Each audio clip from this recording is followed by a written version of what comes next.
అందరికీ మరోసారి వందనాలు.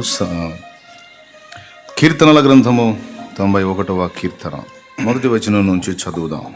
మహోన్నతిని చాటున నివసించువాడే సర్వశక్తుని నీడను విశ్రమించువాడు. ఆయనే నాకు ఆశ్రయము, నా కోట, నేను నమ్ముకొను నా దేవుడని నేను యెహోవాను గూర్చి చెప్పుచున్నాను. వేటకాని ఉరిలో నుండి ఆయన నిన్ను విడిపించును, నాశనకరమైన తెగులు రాకుండా నిన్ను రక్షించును. ఆయన తన రెక్కలతో నిన్ను కప్పును, ఆయన రెక్కల క్రింద నీకు ఆశ్రయము కలుగును. ఆయన సత్యము కేడెమును డాలునై ఉన్నది.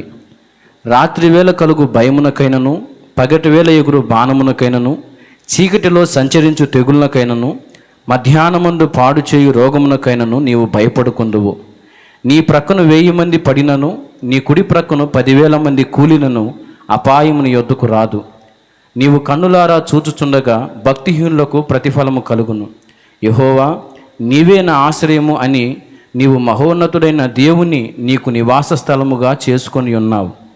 నీకు అపాయమేమీ రాదు, ఏ తెగులును నీ గుడారమును సమీపించదు. నీ మార్గములన్నిటిలో నిన్ను కాపాడుటకు ఆయన నిన్ను గూర్చి తన దూతలను ఆజ్ఞాపించును. నీ పాదములకు రాయి తగులకుండా వారు నిన్ను తమ చేతుల మీద ఎత్తిపట్టుకొందురు. నీవు సింహములను, నాగుపాములను త్రొక్కెదవు, కొదమ సింహములను, భుజంగములను అనగద్రొక్కెదవు. అతడు నన్ను ప్రేమించుచున్నాడు గనుక నేను అతని తప్పించెదను. అతడు నా నామము నెరిగినవాడు గనుక నేను అతని ఘనపరచెదను. అతడు నాకు మొర్రపెట్టగా నేను అతనికి ఉత్తరమిచ్చెదను. శ్రమలో నేను అతనికి తోడయుండెదను. అతని విడిపించి అతని గొప్ప చేసేదను. దీర్ఘాయువు చేత అతని తృప్తిపరచెదను. నా రక్షణ అతనికి చూపించెదను. దేవునికి స్తోత్రం కలుగును గాక. ప్రభువైన యేసుక్రీస్తు నామంలో ఈ మాటల్లో నుండి ప్రభువు మనతో మాట్లాడును గాక. ప్రభునందు ప్రియులారా, కీర్తనల గ్రంథంలో 91వ కీర్తన ఒక ప్రత్యేకమైన కీర్తన. అన్నీ ముఖ్యమైనవే కానీ కొంచెం ఆలోచించదగ్గ కీర్తన, ప్రత్యేకంగా ధ్యానించదగ్గ కీర్తన. దైవత్రిత్వంలోని 2 భాగాలు వెల్లడి చేయబడేటువంటి ప్రత్యేక కీర్తన. అంతేకాదు కొన్ని ముఖ్యమైన విషయాలు మన దృష్టిలోకి తీసుకురావడానికి దేవుడు ప్రయత్నించినటువంటి కీర్తన 91వ కీర్తన. రచయిత పేరు రాయబడలేదు. 90వ కీర్తన మోషే రాశాడు. 91వ కీర్తన ఎవరు రాశారో అక్కడ రాయబడలేదు. నేను అంటాను, దేవుడే అన్ని కీర్తనలు రాయించాడు భక్తుల్ని వాడుకొని. దీనికోసం ఏ భక్తుడిని వాడుకున్నాడో మొత్తానికైతే అది గ్రంథంలోకి వచ్చేటట్టు చేశాడు. ఇందులో మొట్టమొదటి వచనంలో మహోన్నతుని చాటున నివసించువాడే సర్వశక్తుని నీడను విశ్రమించువాడు అన్నాడు. మహోన్నతుని చాటున నివసించువాడే సర్వశక్తుని నీడను విశ్రమించువాడు. మహోన్నతుడు, సర్వశక్తుడు ఇద్దరు ఒక్కడేనా, వేరువేరా అంటే ఇద్దరు ఒక్కడు కాదు, ఇద్దరు వేరువేరు. మహోన్నతుడు ఒక ఆయన ఉన్నాడు, సర్వోన్నతుడు ఇంకొక ఆయన ఉన్నాడు. ఈ మహోన్నతుని చాటు చేసుకొని, ఈయనను ఆధారం చేసుకొని ఎవడు బ్రతకని ఇష్టపడతాడో అతడికి సర్వశక్తుని యొక్క భద్రత లభిస్తుంది. ఆయన దగ్గర విశ్రాంతి దొరుకుతుంది.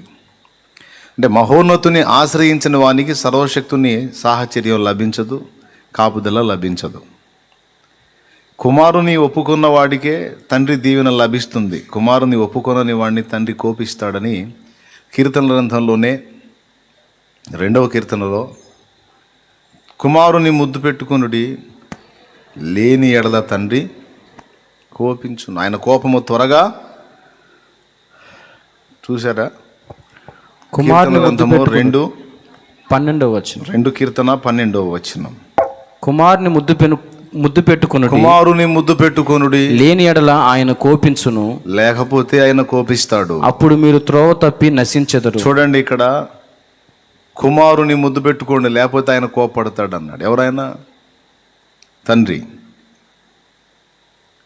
అలాగే మహోన్నతుని చాటున నివసించండి, అప్పుడు సర్వశక్తుని నీడన విశ్రామం మీకు దొరుకుతుంది, విశ్రాంతి దొరుకుతుంది అని ప్రభువుని తండ్రిని ఇద్దరిని ప్రారంభ వచనంలోనే చూపించాడు. అయితే ఇక అక్కడి నుంచి మొదలుపెట్టి చూస్తే మీరు 3వ వచనం నుంచి, వేటకాని ఉరిలో నుండి ఆయన నిన్ను విడిపించును, నాశనకరమైన తెగులు రాకుండా నిన్ను రక్షించును. ఇక వేటకాని ఊరిలో నుండి ఆయన నిన్ను విడిపిస్తాడు, నాశనకరమైన తెగులు రాకుండా ఆయన నిన్ను రక్షించును. రక్షిస్తాడు. ఈ తెగులు ఒక్కదాంతో ఆగలేదు.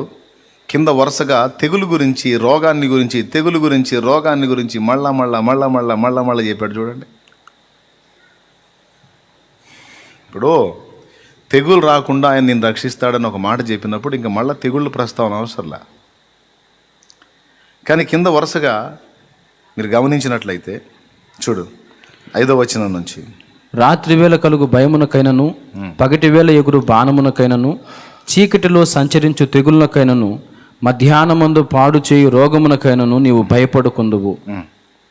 నీ ప్రక్కన 1000 మంది పడినను నీ కుడి రోగం అన్నాడు, తెగులు అన్నాడు, అంతటితో ఆగిపోయాడు. మళ్ళీ 10వ వచనంలో, నీకు అపాయమేమీ రాదు, ఏ తెగులును నీ గుడారమును సమీపించదు. ఇట్లా రోగము తెగులు వాటి సమయాలు, అవి పాడు చేసే విధానాలు, వీటన్నిటి గురించి మళ్ళా హెచ్చరించాడు, మళ్ళా పలికించాడు. ఎందుకు ఇట్లా చేశాడు దేవుడు? వేటగాడేవాడు అది సరే, కానీ నీవు సింహములను నాగుపాములను త్రొక్కెదవు, కొదమ సింహములను భుజంగములను అణగద్రొక్కెదవు అంటాడు. పాములంటే మనకు కనపడుతున్నాయి, సింహాలు ఏడ కనపడుతున్నాయి?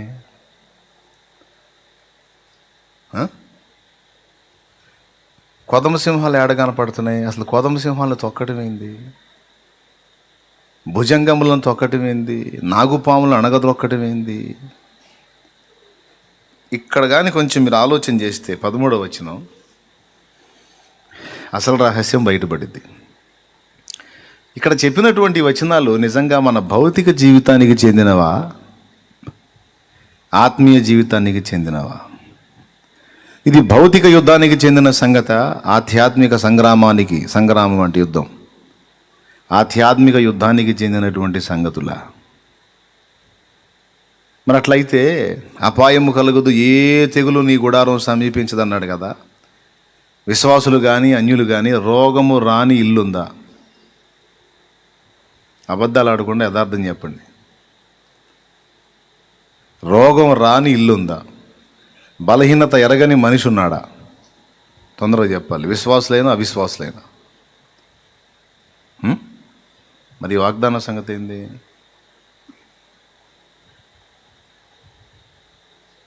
ఎప్పుడన్నా ఆలోచించారా? అపాయం నీ వద్దకు రాదన్నాడు. ఇంతవరకు ఏ అపాయం రాలేదా? ఒక్కసారి కూడా అపాయం రాలేదా? అపాయం వచ్చింది, కాపాడబడ్డాం. అపాయం వస్తే కాపాడుతాననేది వేరు, అసలు అపాయమే రాదన్నాడు. అపాయము నీ వద్దకు రాదు, ఏ తెగులు నీ గుడారం సమీపించదు అని చెప్పాడు. భుజంగాలు అణగదొరుకుతావు, సింహాలను అణగదొరుకుతావు, కొదమ సింహాలను దొక్కేస్తావు, నాగుపాములను అన్ని తొక్కటమే. పాము కనపడితే పరారైపోతాం. అంత పాము దాకనా బల్లిని దొక్కేవాళ్ళు ఉన్నారు. బల్లిని ఎప్పుడన్నా మనం ఊడ్చేటప్పుడు చీపురు తగిలి బల్లి తోక ఊడి బల్లి బతికి అది పరారైతే తోక గిలగిలా కొట్టుకుంటుంది. ఆ తోకను చూస్తేనే దడ కొంతమందికి. మళ్ళీ అదేమి బల్లి కాదు, బల్లి తోక ఊడిపోద్ది. ఊడిన బల్లి తోక చూస్తేనే గిలగిల దన్నుకుని గందరగోళం అయిపోతాం. అరే ఊడిన బల్లి తోకని చూసే గందరగోళం అయ్యే మనం తాసుపాముల్ని, నాగుపాములు అంటే త్రాచుపాములు, వాటిని తొక్కటం ఏంటి అసలు?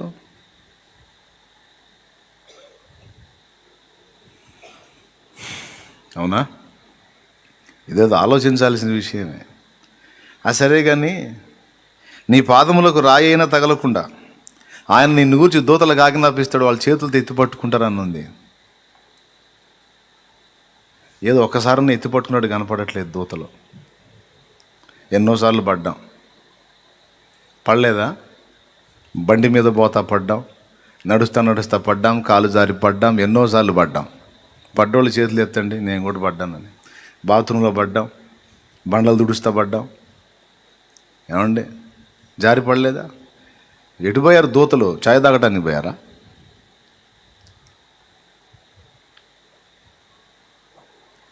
ఆయన నిన్ను గూర్చి తన దూతలకు ఆజ్ఞాపిస్తాడు, వారు నీ పాదమునకు రాయైనా తగలకుండా తమ చేతుల మీద ఎత్తి పట్టుకుందరు అన్నాడు కదా. మరి ఏది అసలు దేని గురించి మాట్లాడుతున్నాడు? ఇదేదో ఒకటి భూమి మీద జీవితానికి సంబంధించిన విషయం అయితే మనకి గొప్ప కానీ దేవునికి గొప్ప కాదు. మన భౌతిక జీవితం మనకి గొప్ప కానీ దేవునికి గొప్ప కాదు. దేవునికి మన ఆత్మీయ జీవితం, ఆధ్యాత్మిక జీవితం, ఆత్మ సంబంధమైన జీవితం గొప్ప.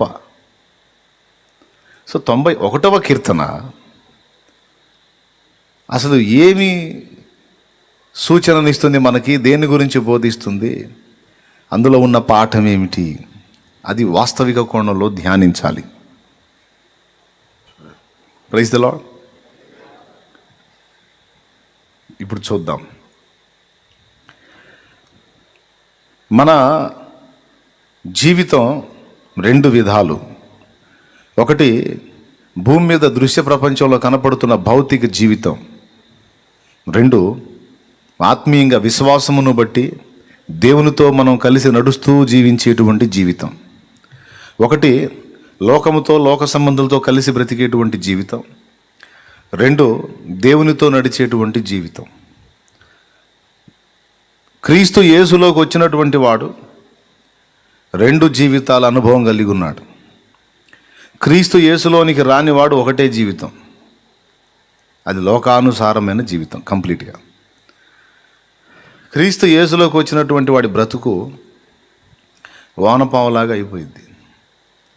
వానపాము ఒకటే, దాన్ని కానీ మీరు కట్ చేస్తే మధ్యలోకి 2 భాగాలు అవుతుంది. 2 భాగాలు 2 దిక్కులకి వెళ్ళిపోతాయి, బ్రతికే ఉంటాయి, చావు.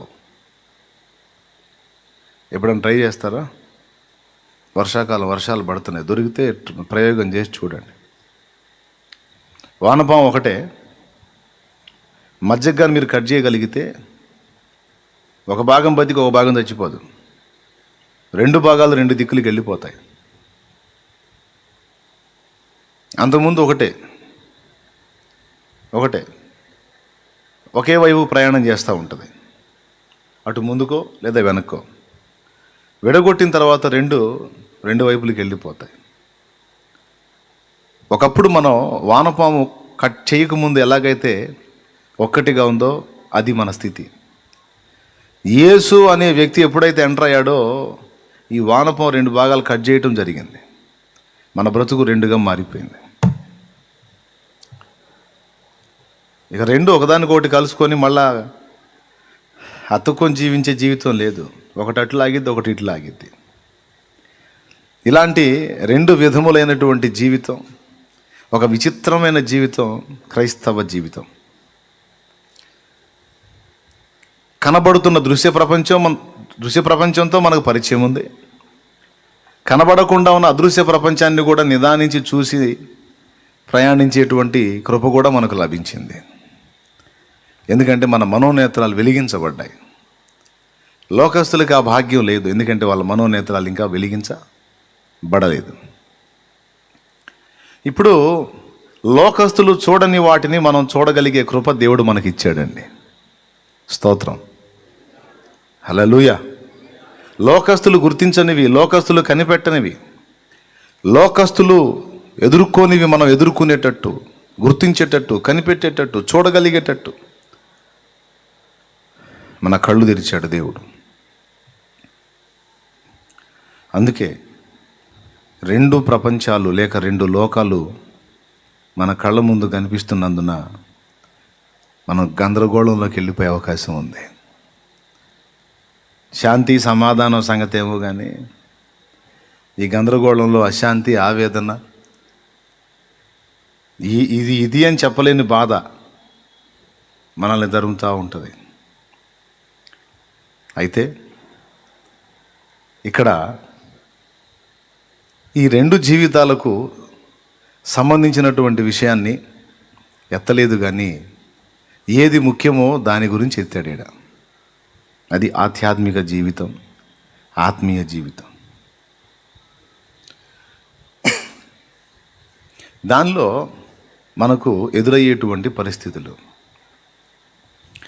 భూమి మీద జీవించేటువంటి జీవితంలో ఏదో కష్టపడి చదువుతాం, చిన్నపాటి ఉద్యోగమో వ్యాపారమో పనో ఏదో ఏర్పరచుకుంటాం, భార్య పిల్లలు లేదా భర్త పిల్లలు కుటుంబం అట్లా నడుస్తుంది వ్యవస్థ. ఓకే, ఇందులో పెద్ద ఒత్తిళ్ళే ఉండవు. పైసలు ఉంటే బిల్డింగ్ కట్టుకుంటాం, లేకపోతే ఏదో ఉన్న దానిలో బతికేస్తాం. ఇది మనకు అంత పెద్ద నొప్పి అనిపించదు. భూమి మీద జీవించే జీవితం కష్టాలైనా బాధలైనా అప్పులైనా తిప్పలైనా ఏవైనా మనకి మన మనసును అంతగా కలతపరచవు. మన మనసుని బాగా కలతపరిచి మనల్ని బాగా కృంగుబాటులోకి నిరాశలోకి తీసుకెళ్ళేటువంటిది ఆత్మీయ జీవితానికి సంబంధించిన విషయం. సాతానికి ఒక పేరుంది, వేటగాడు అని. వాడు మన శరీరాలను వేటాడేవాడు కాదు, వాడు మన ఆత్మలను వేటాడే వేటగాడు. మన ఆత్మీయ జీవితంలో మనం వాడిని ఫేస్ చేస్తూ ప్రయాణం చేయాలి, వాడిని ఎదుర్కొంటూ ప్రయాణం చేయాలి. మనకి నొప్పి పుట్టించేటువంటి విషయాలు ఏమన్నా ఉన్నాయంటే అవి ఆత్మీయ జీవితంలోనివే. తిరిగి జన్మించిన క్రైస్తవుడికి భూమి మీద ఉన్నటువంటి కష్టాలు బాధలు ఇరుకులు ఇబ్బందులు వాడిని అంతగా ప్రభావితం చేయలేవు. తిరిగి జన్మించిన వ్యక్తిని, స్త్రీనైనా పురుషునైనా లెక్క చేయరు. బాగా వేదన పడేది దేని గురించి అంటే ఆత్మీయ జీవితాన్ని గురించి. మరి నా ఫీలింగ్ అది, మీకు ఎట్లా ఉందో మరి మీ ఫీలింగ్ అదేనా? ఎంతమంది ఒప్పుకుంటారు? ఒప్పుకుంటే చేతులు ఎత్తండి. ఒక పూట అన్నానికి లేకపోయినా నీకు అంత చింత ఉండదు, కానీ ఒక జరగరాని క్రియ నీ వల్ల జరిగిందంటే మాత్రం చిత్రవద.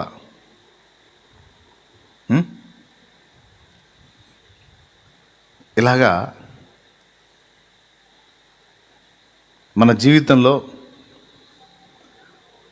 ఎంతవరకు భూమి మీద ఉంటాం అంతవరకు, ఈ శరీరంలో ఎంతకాలం జీవిస్తాం అంతవరకు ఈ పోరాటం నిరంతరాయంగా సాగుతూనే ఉంటుంది. వాడి గురించి వేటగాడు అన్నాడు. ఏం వేటగాడు వాడు అంటే, వాడు మనస్సుని ఆత్మను వేటాడేటువంటి వేటగాడు. చిన్న పెద్ద తేడా లేదు, స్త్రీ పురుష భేదం లేదు, విశ్వాసి పరిచారకుడు దైవజనుడు ప్రవక్త భేదం లేదు. అందరినీ వేటాడటానికి నిరంతరం దాడికి సిద్ధమై సమరోత్సాహంతో సైన్య సమూహాలను సమకూర్చుకొని ప్రతినిత్యము మనల్ని తరుముతూ ఉండే ఫరో సాతాను, వేటగాడు.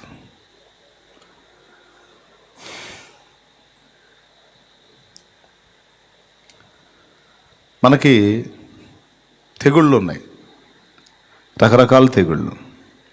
శరీరానికి వచ్చే రోగాలు తెగుళ్ళు మనకేం పెద్ద నష్టాన్ని కలిగించలేవు, మహా అయితే చంపుతాయి. చంపితే ఏం జరిగేది? పోయాడు ఉంటాం, ఇదేం ప్రాబ్లం కాదు. మన ఆత్మీయతకు తెగులు పట్టేటట్టు వాడు కుట్ర చేస్తాడు. వాడి వేటలో భాగం మన భక్తికి, ఆత్మీయతకు, పరిశుద్ధతకు, నీతిమత్వానికి, యథార్థతకు, సత్యసంధత్వానికి, విశ్వాసానికి, నిరీక్షణకు తెగులు పట్టేటట్టు చేసే పనోడు వాడు. మళ్ళీ చెప్పేదా? సరిపోయిందా? ఏవేవి మనకి శ్రేయస్కరమైనవో శ్రేష్టమైనవో వాటన్నిటికీ తెగులు పట్టించగల వాడు. శరీరానికి తెగులు పడితే చెప్తున్నా, మందు ఉంది, తగ్గిద్ది. ఎన్ని రకాల తెగుళ్ళు ఉన్నాయో అన్ని రకాల మెడిసిన్స్ ఉన్నాయి. కరోనా వచ్చింది, కరోనాకు కూడా మందులు ఉన్నాయి. చిన్నగా తిప్పలు పడి వాడుతున్నారు, టీకా ఏదో వేస్తూ ఉన్నారు, ప్రాబ్లం లేదు. ఇంకొక తెగులు వస్తే దానికి ఉంటాయి. స్టార్టింగ్లో కొంచెం భయపడ్డ తర్వాత భయం పోతుంది. చిన్నగా దానికి ఏదో విరుగుడు చూస్తారు, అయిపోదు. లోకస్తులే కనిపెడతారు, లేదా దేవుని బిడ్డలు కనిపెడతారు మందులు. కానీ మనలో ఉన్న విశ్వాసానికి తెగులు పడితే, నిరీక్షణకు తెగులు పడితే, పరిశుద్ధ జీవితానికి తెగులు పడితే, నీతికి తెగులు పడితే, మనం చేపట్టిన సత్యానికి తెగులు పడితే,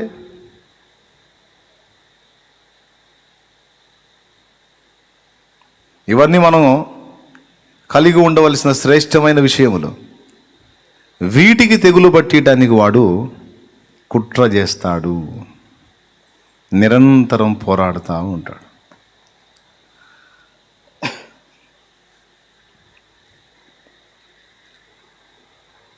గాలిలో మార్పుల వల్ల సహజంగా తెగులు వస్తుంది. వాతావరణంలోని మార్పులను బట్టి తెగుళ్ళు వస్తూ ఉంటాయి.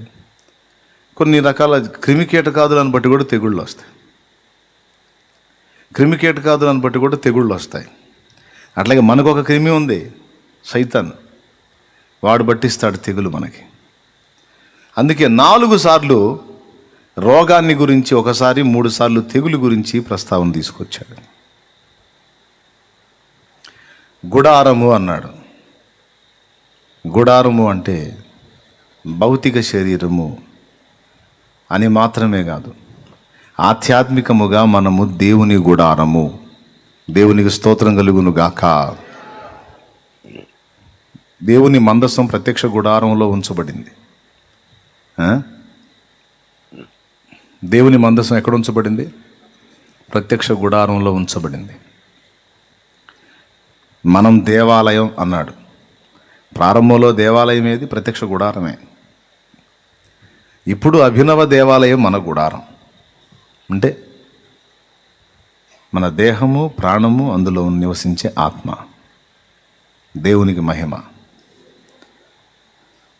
ఇక్కడ వాగ్దానాలు ఇచ్చాడు. అపాయము నీకు కలుగదు, ఏ తెగులు నీ గుడారం సమీపించదు. వేటగాని ఉరిలో నుండి నేను ఆయన తప్పిస్తాడు. మధ్యాహ్నం పాడు చేసే రోగం, చీకట్లో సంచరించు తెగులు, పగటి వేళ ఎగురు బాణం,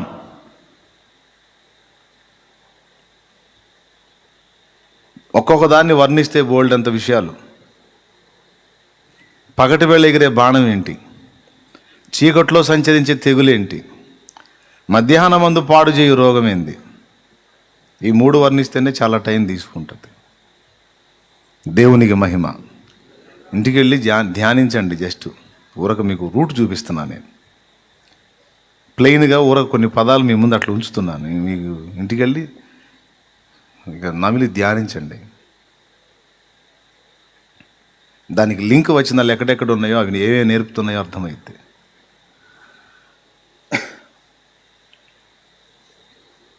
మెట్టుకు ఒక సంగతి, ఈ రహస్యాలన్నీ ఎక్కడ బట్టబయలవుతున్నాయంటే, నీవు సింహములను నాగుపాములను త్రొక్కెదవు, భుజంగములను కొదమ సింహములను అణగద్రొక్కెదవు అన్నాడు చూడు. అక్కడ బహిర్గతం అవుతాయి. సింహాలను తొక్కే పరిస్థితి ఏమిటి? భుజంగములేంటి, నాగుపాములేమిటి, కొదమ సింహాలేమిటి అంటే, ప్రతి మనుషునికి, క్రీస్తు యేసునందున్న ప్రతి విశ్వాసికి కొన్ని రకాల దురాత్మలను వాడు ఏర్పరచి ఉంచుతాడు. మనందరికీ, క్రీస్తు యేసునందు విశ్వాసంలోనికి వచ్చినటువంటి వారందరికీ కూడా వాడి సమూహంలో నుండి కొన్ని రకాల వ్యక్తులను, దూతలను మన చుట్టూ రౌండప్ చేసి ఉంచుతాడు. మన మార్గంలో అవి ఎదురుపడేటట్టు వాడు జాగ్రత్తలు తీసుకుంటాడు. ఇప్పుడు అరణ్య యాత్రలో మనం ప్రయాణం చేస్తే అన్ని సింహాలు ఎదురురావు. కొన్నిసార్లు సర్పాలు ఎదురు వస్తాయి, కొన్నిసార్లు ఇంకో టైప్ జంతువు ఎలుగుబంట్లు ఎదురు వస్తాయి, కొన్నిసార్లు ఖడ్గమృగాలు ఎదురు వస్తాయి, కొన్నిసార్లు చిరుత పులులు ఎదురు వస్తాయి, కొన్నిసార్లు సింహాలు, కొన్నిసార్లు కొదమ సింహాలు. అరణ్య యాత్రలో ఎప్పుడూ ఒకే జంతువులు రావు. కొన్నిసార్లు ఏనుగులు ఎదురు వస్తాయి అడవిలో ప్రయాణం చేస్తుంటాయి. అలాగే మన ఆధ్యాత్మిక జీవన ప్రయాణం ఇశ్రాయేలు అరణ్య యాత్ర లాంటిది. రకరకాలు మనకు ఎదురవుతూ ఉంటాయి. అలా మన మార్గంలో మనల్ని ఒకటి మిస్ అయితే ఒకటి మిస్ అయితే ఒకటి, ఏదో ఒక దాంతో చిత్తుగా దెబ్బగొట్టడానికి వాడు కుట్రబన్ని మన మార్గాల్లో ఫలానా ఘట్టంలో నువ్వు ఎంటర్ అవ్వాలి, ఫలానా ఘట్టంలో నువ్వు ఎంటర్ అవ్వాలి, ఫలానా వాడు దాడి చేయగానే దెబ్బతింటాడు కదా, తర్వాత నువ్వు ఎంటర్ అయిపోయి నువ్వు ఈ పని చేయాలి, ఇలాగ వాడిని లేవకుండా ఆమెను లేవకుండా తొక్కాలి. ఆ మనిషిని నువ్వు కానీ వదిలేవంటే ఫ్రీగా, మనం వదిలేమంటే చాలామందిని పాడు చేసే అవకాశం ఉంది, ఆ దేవునికి వెళ్ళి తిప్పే అవకాశం ఉంది. మనం కష్టపడి సాధించుకున్న విజయాలన్నీ ఓటములుగా మారిపోయే అవకాశం ఉంది. రేపు పనికి మళ్ళీ దెయ్యాలారా జాగ్రత్త అనేవాడు జాగ్రత్త చేసి ప్రతి ఒక్క వ్యక్తి జీవన యాత్రలో ఒక్కొక్క ఘట్టంలో ఒక్కొక్క దాన్ని మనకు తారసపడేటట్టు ఒక వ్యూహం ప్రకారం వాడు కుట్రబన్ని నీ మార్గంలో అవి నీకు ఎదురొచ్చేటట్టు రెడీ చేసి పెట్టాడు. బెదిరించడానికి చెప్పట్లా, వాస్తవమే చెప్తున్నా. చూడు, ఒక ఘట్టంలో అమ్మ తప్పించుకున్నా కాస్త ప్రశాంతత దొరికిందంటే మళ్ళీ ఇంకోటి ఎదురైతే ఆత్మీయ జీవితానికే మళ్ళీ దాంతో కొంతకాలం వేట, దాన్ని తప్పించుకొని అమ్మ బయటపడ్డామంటే ఇంకొంతకాలం తర్వాత మళ్ళీ ఇంకోటి ఎదురైతే నాగుపాములు, భుజంగాలు, కొదమ సింహాలు అన్నట్టు ఇక్కడే దూతల కాపుదల మనకు అవసరమై ఉంది. భౌతికమైన వాటి నుంచి తప్పించడానికి కాదు, భౌతికంగా ఏర్పడేటువంటి కీడులు, సమస్యలు, బాధలు దేవుని దృష్టిలో అవి గొప్పవి కాదు. ఆధ్యాత్మిక పతనమే మన నిజమైనటువంటి పతనం. ఆత్మీయ నష్టమే శాశ్వత నష్టం. ఆత్మీయంగా ఏర్పడే తెగులే ప్రమాదకరం. ఆత్మీయతకు ఏర్పడే కీడే అసలైన కీడు. అందుకే దేవదూతుల్ని ఆ విషయాల్లో మనకు కాపలా ఉంచాడు దేవుడు. అయితే ఆ కీర్తన మొత్తం మీరు ధ్యానించండి. అన్నీ ధ్యానించిన తర్వాత మొట్టమొదటి వచనం దగ్గరికి మళ్ళారండి. కింద చెప్పినటువంటి ఈ ఈ ఏవేవైతే వాడి వేట లేకపోతే వాడి పోరాటం, వాడి యుద్ధం ఉందో, ఎన్ని రకాలుగా వాడు దాడి చేస్తాడో, ఎన్ని రకాలుగా కుట్ర పన్నుతాడో, ఎన్ని రకాలుగా ఉరులు బన్ని వలలు బన్ని మనల్ని దెబ్బ కొట్టడానికి ప్రయత్నిస్తాడో, మనల్ని పాడు చేయడానికి ఎన్ని రకాల దూతల్ని వాడు వాడతాడో, ఈ విషయాలన్నీ టూకీగా చెప్పేశాడు అక్కడ. అన్నిటికీ ఒకే దూత పనిచేయడు. దేనోడు దానికి ఉంటారు దేవదూతలు. మనలో ఒక్కొక్క తత్వాన్ని రెచ్చగొట్టడానికి ఒక్కొక్క ఆత్మని వాడు ఉపయోగిస్తాడు, ఒక దేవదూతని. మళ్ళా దేవదూతలందరూ ఒకే స్టేజ్ కలిగిన వాళ్ళు కాదు, అందులో కేటగిరీస్ ఉన్నాయి. ప్రధానులు ఉన్నారు, అధికారులు ఉన్నారు, లోకనాథులు ఉన్నారు, ఆకాశ మండలంలో ఉండే దురాత్మలు ఉన్నారు.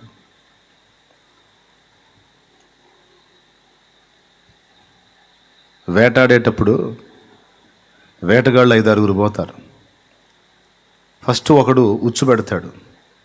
ఆ ఉచ్చులోకి ఒక జంతువు చిక్కిందనుకో, వెంటనే మిగిలినటువంటి 5 ఒకడు పట్టుకుంటే మిగిలిన 5 వచ్చి మొత్తం 6 కలిసి దాని మీద దాడి చేసి దాన్ని లేవకుండా తొక్కి పడతారు.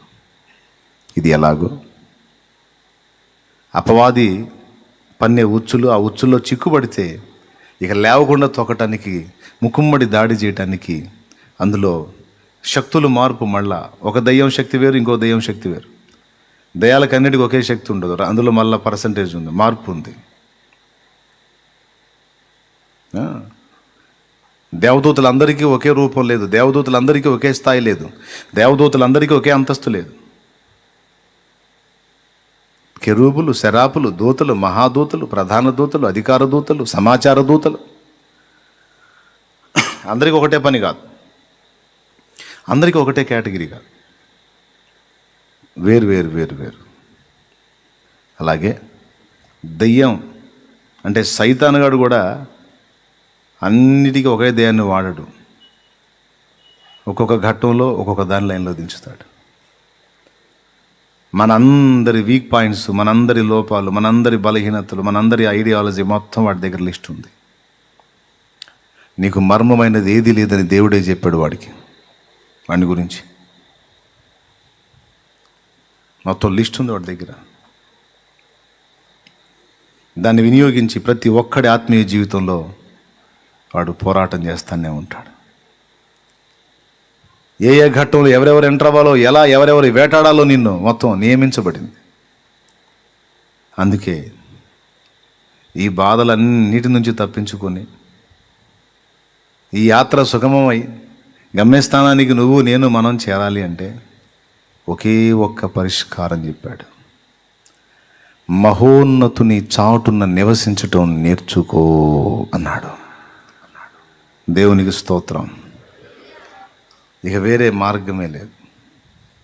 శత్రువు బలవంతుడు, వాడు నీకు పెట్టిన ఉరులు ఉచ్చులు నీ మార్గంలో వాడు సిద్ధపరిచిన క్రూర జంతువులు గొప్పవి.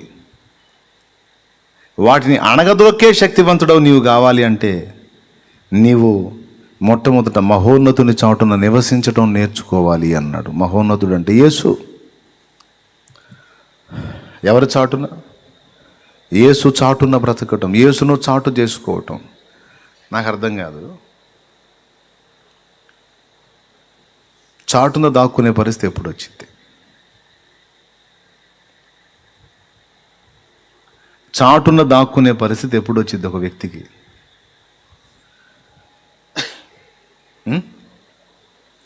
ఏ భయము, ఏ ఇబ్బంది, ఏ సమస్య లేనప్పుడు బాహాటంగానే ఉంటాడు. ఎవరైనా తరుముతుంటేనేగా, ఎదిరించే దమ్ము లేకపోతేనేగా ఎవరో ఒక చాటును దాక్కునేది.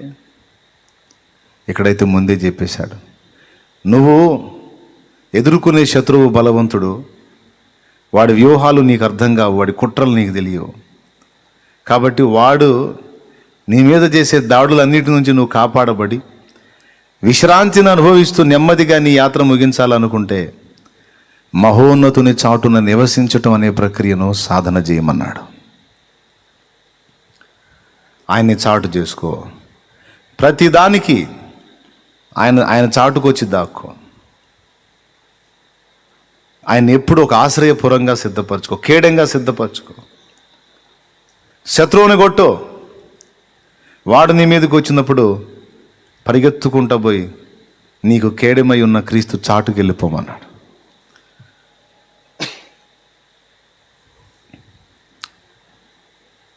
అసలు ఏ ఘట్టాల్లో వాడు నిన్ను ధరుతాడు, ఎప్పుడు ఆయన చాటు అవసరం అనేది ఒక అంశం. మళ్ళీ కొంచెం శరీర బలహీనత ఉన్నందున అంత క్లుప్తీకరిస్తూ ఉన్నాను. లేకపోతే సావధానంగా పోతే 3 గంటలు చెప్పేవాడిని. ఎప్పుడెప్పుడు ఆయన చాటు మనకు అవసరమై ఉంది, ఎప్పుడు మనకు ఆయన కృప అవసరమై ఉంది, గ్రహించిన వారమై. ఎన్ని బాధలు వచ్చినా గుర్తుపెట్టుకో, ఏమాత్రం అవకాశం దొరికిందా నీ కాళ్ళు బట్టి ఆయన సామీప్యంలో లేకుండా నిన్ను దూరంగా తీసుకెళ్ళి పడేయడానికి చాలా కుట్ర జరిగింది. సావనైనా చావు, సావటానికైనా ఇష్టపడు. అయితే ఏసయ్య ఒళ్ళో, ఏసయ్య చాటున నేను ఎంత కింద పడని, ఎంత గందరగోళం కానీ, ఎంత తొట్టుపడని, ఎంత త్రోవ తప్పని, ఎంత తలక్రిందులు అవని, ఏసయ్య కొట్టినా, తిట్టినా, చంపినా, ముంచినా, తేల్చినా నువ్వే, ఏమన్నా చేయి నువ్వే, కానీ శత్రువుకు నన్ను అప్పగించొద్దు, నన్ను నీ చాటు నుండి తోలివేయొద్దు అని దేవుని పాదాలు పట్టుకో. అదే నీ విజయ రహస్యం.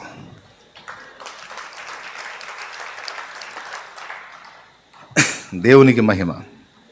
హల్లెలూయా. అతడు నన్ను ప్రేమించుచున్నాడు గనుక నేను అతన్ని తప్పించేదను. ప్రేమించేవాడిని తప్పిస్తాను అనే మాట మాట్లాడాడు. మహోన్నతుని చాటున నివసించేవానికి భద్రత, విశ్రాంతి. ఆయన్ని ప్రేమించి ఆయన సాహచర్యాన్ని కోరేవానికి కాపుదల. మహోన్నతుని చాటున నివసించడం నేర్చుకున్న వానికి భద్రతతో పాటు శక్తి కూడా కలుగుతుంది. ఎంత శక్తి అంటే, పడగెత్తిన త్రాచుపాముని నీ కాలి మడిమతో తొక్కి చంపేయగలంత శక్తి. సింహం కనీసం తక్కువ వేసుకున్న ఒక 150 కిలోలు ఉంటుంది. కనీసం 120 కిలోలనే ఉంటుంది. పొడవు సరిగ్గా మనం టేప్ పెట్టి కొలిస్తే ఒక 6 అడుగులు ఈజీగా ఉంటుంది సింహం. అంత పెద్ద సింహాన్ని కాలుతో తొక్కేయటం ఏంటి అసలు?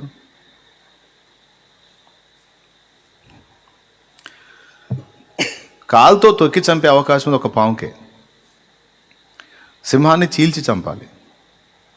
కానీ ఇక్కడ సింహం అంటాడు, కొదమ సింహం అంటాడు, భుజంగం అంటాడు. భుజంగం అన్న సర్పజాతే. నాగుపాము అంటాడు, మొత్తాన్ని తొక్కేస్తా ఉంటాడు. అణగద్రొక్కుదువు త్రొక్కెదవు అంటే ఈ మొత్తం పాము జాతికి చెందినవే. పాము జాతికి చెందినవే కానీ గర్జిస్తాయి సింహాల్లాగా. అన్ని కాలు కింద తొక్కబడి చంపబడే జాతే. అందుకే పేతురు రాసిన పత్రిక మొదటి పత్రిక 5:8 ఇలాగ అన్నాడు చూడు.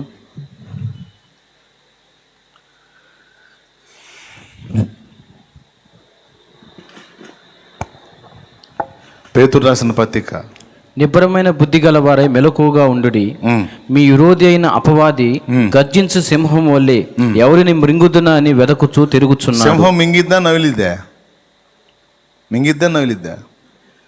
నమలకుండా మింగే జంతువు ఒకటే, సర్పం.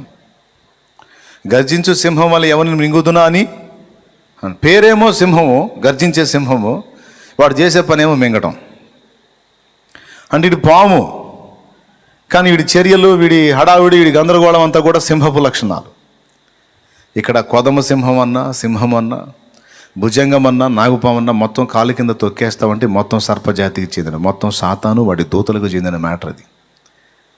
మహోన్నతుని చాటున నివసించి సర్వశక్తిని నీడను విశ్రమించి ఆయనను నీకు నివాస స్థలముగా చేసుకొని ఆయనను విస్మరించకుండా, ఆయన నుండి విడుదల పొందకుండా ఆయనతో హత్తుకొని ఉండి ఆయన సాహచర్యంలో వర్ధిల్లితివా, ఇదిగో నీ మార్గంలో ఎదురయ్యే వాటన్నిటిని కూడా నీ కాలి మడిమతో తొక్కి అణగదొక్కి అడుగు ముందుకు సాగించగలుగుతావు. ఆయన సాహచర్యాన్ని కోల్పోయావా? ఆయన సన్నిధిని నిర్లక్ష్యం చేశావా? ఆయన చాటున దాగి ఉండటం అనే దాన్ని అశ్రద్ధ చేశావా?